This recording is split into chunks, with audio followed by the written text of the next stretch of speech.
बर्हापीडं नटवरवपु कर्णयो कर्णिकारं विप्रदवासः कनककपिशं वैजयन्तीं च मालाम् रन्ध्रानवेणोरधरसुधयां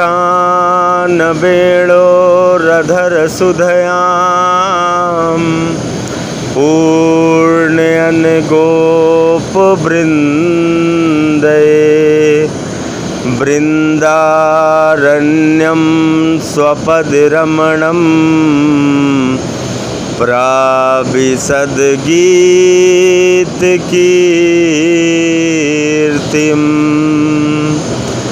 इयं बकीयं स्तनकालकूटं जिघांसया पापयदप्यसाध्वी लेभे गतिं धात्र्युचितां ततोऽन्यं कं वा दयालु शरणं प्रजेमा। श्री कृष्णाय वासुदेवाय देवकी नंदनाय च नंदगोपकुमाराय गोविंदाय नमो नमः। नमस्कार मेरे प्यारे दोस्तों, मैं हूं लालता मिश्रा और आप सुन रहे हैं परमात्मा के गीत। इसमें मैं आज आपको रास लीला की कथा सुनाने जा रहा हूं मेरे प्यारे दोस्तों। वैसे तो रास लीला हर किसी को सुनने का अधिकारी नहीं माना गया है और न रास लीला हर किसी को सुनाने का अधिकारी माना गया है, क्योंकि रास लीला जो सुना रहे हैं वो परमहंस सुखदेव मुनि हैं। एक तो हंस होते हैं और दूसरे परमहंस होते हैं। तो सुखदेव मुनि परमहंस हैं और वो जिसको कथा सुना रहे हैं वो परम भागवत महाराज परीक्षित, जिनको भगवान श्री कृष्ण ने गर्भ में जाके उनके प्राणों की रक्षा करी थी। जब अश्वत्थामा ने ब्रह्मास्त्र चला दिया था उत्तरा के गर्भ के ऊपर, तब भगवान श्री हरि नारायण को पुकारा उत्तरा ने, कृष्ण कृष्ण करके मेरी रक्षा करो।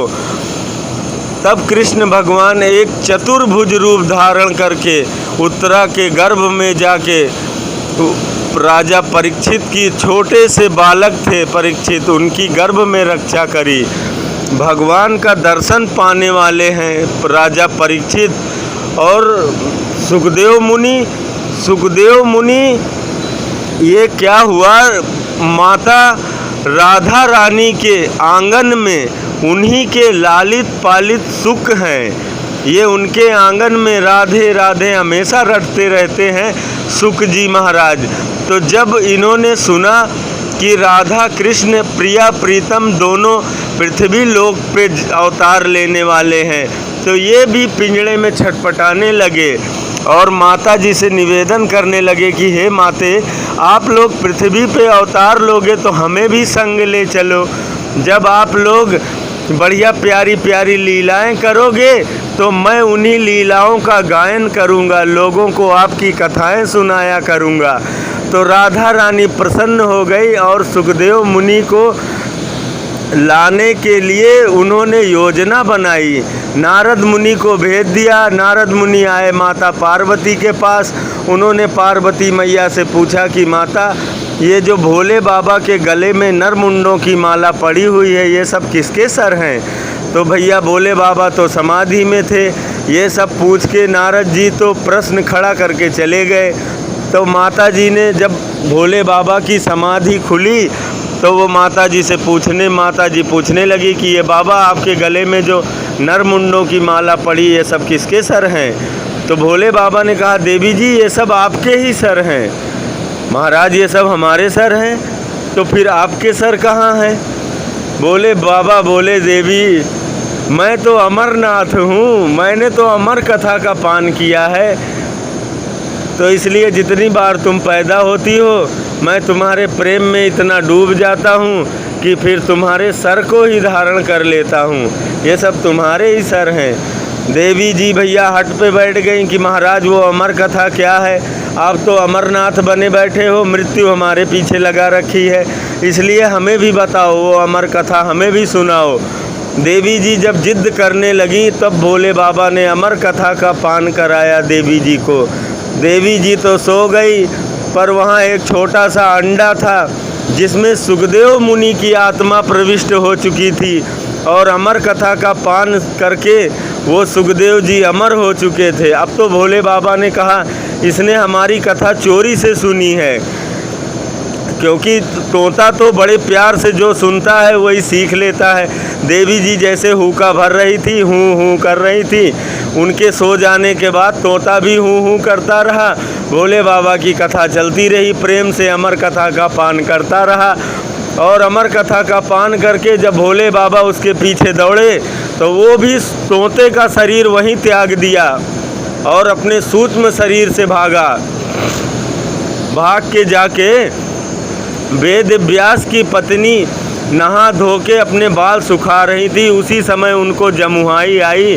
जैसे उन्होंने मुंह खोला तो उनका जो सुख का सूक्ष्म शरीर था उन्हीं के गर्भ में उदरस्थ हो गया, उन्हीं के उदर में पहुंच गए सुखदेव मुनि।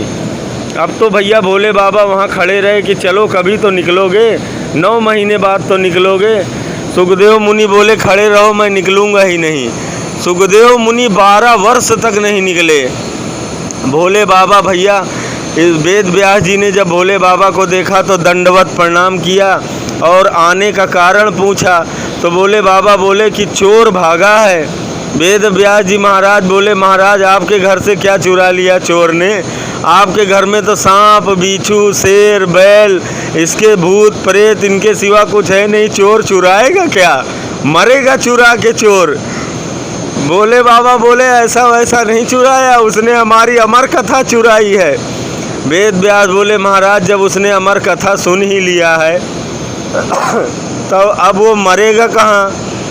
और आपने उसको मार दिया तो अमर कथा का महत्व ही क्या रह जाएगा। भोले बाबा तो उसको आशीर्वाद दे के बोले महाराज तुम्हारे घर पुत्र होगा, बड़ा ज्ञानवान होगा, बड़ा बैरागी सन्यासी महात्मा होगा, परमहंस होगा। ये सब आशीर्वाद दे के भोले बाबा तो चले गए। वेद व्यास जी बोले महाराज आओ अब। चले गए बाबा। बोले नहीं महाराज मैं अभी भी नहीं आऊँगा, क्योंकि मैंने सुना है जो धरती पे आता है यहाँ आते ही भगवान की माया उसको पकड़ लेती है। तो भोले बाबा भैया भगवान नारायण प्रसन्न होकर आशीर्वाद दिए कि जाओ तुम्हें हमारी माया नहीं छुएगी। भगवान नारायण ने पैदा होने से पहले ही सुखदेव मुनि को आशीर्वाद दिया कि तुम्हें हमारी माया नहीं छुएगी। ऐसे वक्ता हैं सुखदेव मुनि। और परीक्षित को पैदा होने से पहले ही अपना भैया दर्शन दिया, उनकी रक्षा करी। ऐसे हैं वक्ता महाराज परीक्षित। तब जाके कहीं रास लीला हो रही है। छोटे मोटे आदमियों के बस की बात थोड़े ही रास कहना और रास सुनना, इसमें हर किसी का प्रवेश नहीं हो सकता। भैया रास कोई मामूली कथा नहीं है। ये छोटी मोटी जो आत्माएं हैं और जो परम पिता परमात्मा परम आत्मा है, उस आत्मा का उस परमात्मा से मिलन है रास। ये कोई मामूली कथा नहीं है। ये हम जैसे जीवों का प्रवेश नहीं है इस रास लीला की कथा में। मेरे प्यारे दोस्तों, बहुत उच्च कोटि के जो सखियां होती हैं, 5 सखियां बताई गई हैं। एक तो होती है सखी, दूसरी नीति सखी, तीसरी प्राण सखी, चौथी प्रिय सखी, 5वीं परम सर्वश्रेष्ठ सखी। ऐसे 5 कोटि हैं सखियों की। इसमें जो परम सर्वश्रेष्ठ सखियां हैं जैसे राधा रानी, विशाखा, ललिता आदि 8 सखियां हैं। ये सारी सखियों का प्रवेश होता है रास में। भगवान भैया क्या हुआ, अपनी बांसुरी बजा रहे हैं और उस बांसुरी में ये दूसरी बार बांसुरी बजाई भगवान ने। एक बार बजाई थी तो तीनों लोक मोह गए थे। सभी मोहित हो गए भगवान श्याम की बांसुरी पे। लेकिन इस बार भगवान जब बांसुरी बजा रहे हैं तो जिन गोपियों का अधिकारी गोपियां हैं रास की, जो कई जन्मों से रास पा रही हैं, जिनमें सिद्ध कोट के संत हैं, जिनमें बहुत कई जन्मों से रास पा रही गोपियां हैं, जिनमें वृंदावन की खास सिद्ध गोपियां हैं, जो बड़े बड़े संत हैं, जो कुछ खास हैं, रास पाने योग्य हैं, उन्हीं का नाम ले लेके भगवान अपनी बांसुरी में पुकार रहे हैं। भैया जैसे जैसे पुकार रहे हैं उन गोपियों को, उन गोपियों की हालत तो देखो। ऐसे जब वो गोपियाँ निकलती थी तो सभी सखियों को बुला के साथ चलती थी कि सखियों चलो पानी भरने चलते हैं, कि सखियों चलो झूला झूलने चलते हैं, कि सखियों चलो जमुना चलते हैं स्नान करने।